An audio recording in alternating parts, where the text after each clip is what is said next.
Big boss Malayalam season 7 ഇന്നത്തെ എപ്പിസോഡിലെ ലാലേട്ടൻ്റെ ഒരു പെർഫോമൻസ് ഉണ്ടല്ലോ. ഒരു ലാലേട്ടൻ്റെ ഒരു പഴയ സിനിമയൊക്കെ കാണുന്ന ഒരു ഫീലായിരുന്നു. അതായത് തഗ്ഗുകളും വെട്ടിക്കെട്ട് ചോദ്യങ്ങളും മറുപടികളും ഒക്കെ ആയിട്ട് ലാലേട്ടൻ ഇന്ന് തകർത്തു എന്ന് തന്നെ പറയാം.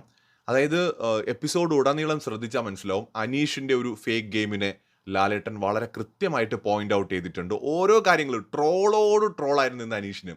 അതായത് അനീഷിൻ്റെ ആ ഒരു നാടകം, അതായത് മറ്റേ കൊളാബിന്റെ കേസ് പൊളിച്ചടുക്കി കൊടുത്തു. അതായത് കൊളാബ് മറ്റേ ആദില നൂറ കൊളാബ് കേസ് ഉണ്ടല്ലോ, അത് പൊളിച്ചു. അഭിനയത്തിന്റെ കേസ് പറഞ്ഞപ്പോൾ അനീഷിന്റെ റീൽസിന്റെ കേസ് എടുത്തിട്ട് പൊളിച്ചു കൊടുത്തു. അതുപോലെ തന്നെ മറ്റേ കോമണർ കാർഡ് ഇറക്കിയപ്പോൾ അതിനെ പൊളിച്ചു കൊടുത്തു. ഷാനവാസിനെ പുറത്തു പോകാനായിട്ട് നോമിനേറ്റ് ചെയ്തിട്ട് അതിനുശേഷം അദ്ദേഹത്തെ സേവ് ചെയ്യാനായിട്ട് ഇറക്കിയ നന്മമരത്തിന്റെ കാർഡ് കീറി വിട്ടു. അങ്ങനെ അനീഷ് മുഴുനീളെ ഇന്നത്തെ എപ്പിസോഡ് ലാലേട്ടൻ്റെ അടുത്ത് നിന്ന് നല്ലപോലെ വാങ്ങിക്കൊണ്ടിരിക്കുകയായിരുന്നു.